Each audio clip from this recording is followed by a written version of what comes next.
السلام علیکم۔ آج کی ہماری سٹوری ہے چور کی نماز۔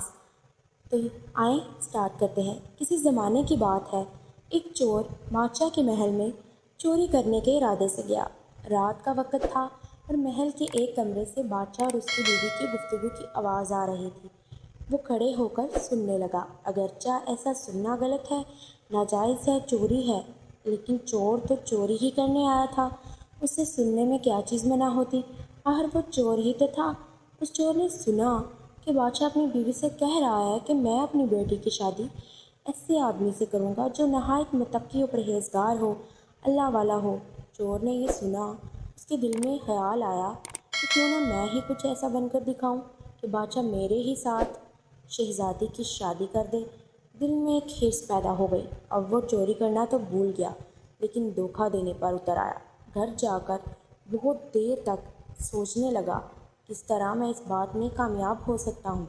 پھر ایک تدبیر اس کے ذہن میں آئی کہ بادشاہ کے گھر کے قریب ایک مسجد ہے، اس میں جا کر بزرگانہ لباس پہن کر اور ان کی وضاحت اختیار کر کے وہاں دن رات عبادات میں مشغول ہو کر بیٹھ جاؤں تو شاید یہ بات بادشاہ تک ضرور پہنچے گی کہ کوئی آدمی یہاں ایسا متقی و پرہیزگار ہے جو دن رات اللہ کی عبادت میں مصروف ہے۔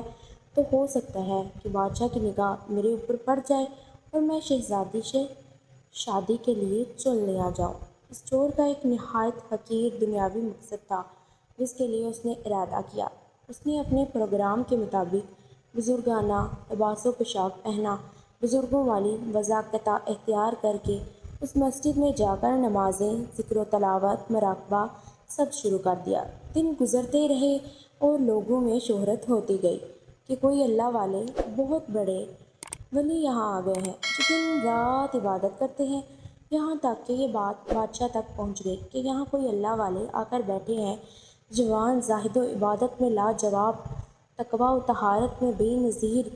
جب بادشاہ کو یہ بات معلوم ہوئی تو انہوں نے اپنے ارادے کے مطابق غور و فکر کر دیا کہ شہزادی کے متعلق جو سوچا تھا اس کے لیے اسی کا انتخاب کیوں نہ کر لیا جائے۔ بادشاہ نے اس سلسلے میں گفتگو کے لیے اپنے وزیر کو بھیجا۔ وزیر اس شخص کے پاس مسجد پہنچا اور باادب ہو کر اس سے کہا کہ میں آپ کی خدمت عالیہ میں بادشاہ کی طرف سے ایک پیغام لے کر آیا ہوں۔ اس نے پوچھا کہ کیا پیغام ہے؟ وزیر نے بتایا کہ بادشاہ نے کئی سال پہلے یہ فیصلہ کر لیا تھا کہ وہ اپنی بیٹی کا نکاح ایک ایسے شخص سے کرے گا جو بڑا متقی و پرہیزگار ہو، اللہ والا ہو، اور اس کی تلاش میں تھے۔ ان کی نظر انتخاب آپ پر رک گئی ہے، لہٰذا بادشاہ نے مجھے بھیجا ہے کہ اس سلسلے میں آپ سے گفتگو کروں۔ یہ شخص جو دراصل اسی تمنا و آرزو میں یہاں آ کر بیٹھا تھا بہت دیر تک وزیر کی گفتگو سنتا رہا۔ اس کے بعد اس کی آنکھوں سے آنسو جاری ہو گئے۔ وزیر نے پوچھا کہ کیا بات ہے تو کہنے لگا، آج جو پیغام لے کر آپ آئے ہیں یہ پیغام مجھے منظور نہیں۔ وزیر نے کہا کہ کیوں منظور نہیں؟ اس شخص نے کہا کہ دیکھیے، میں صاف صاف بات آپ کو بتاتا ہوں کہ میں اصل میں ایک چور تھا۔ ایک مرتبہ بادشاہ کے محل میں چوری کے ارادے سے گیا کہ جو کچھ بھی ہوا اس کو سنایا، اور اس کے بعد اس نے چور سے کہا کہ میں تو یہ وضاحت اس حرص کی وجہ سے اختیار کی تھی، لیکن میں یہاں آ کر بیٹھا ہوں تو میرے اللہ نے مجھے اپنا بنا لیا ہے۔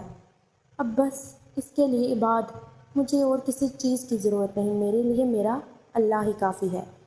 بے شک جب عبادت عبادت ہو جائے، نماز نماز ہو جائے، ذکر ذکر ہو جائے اور ہماری دیگر عبادتیں واقعی عبادتیں ہو جائیں تو بے شک یہ نمازیں اور عبادتیں انسان کو برائیوں سے روکتی ہیں۔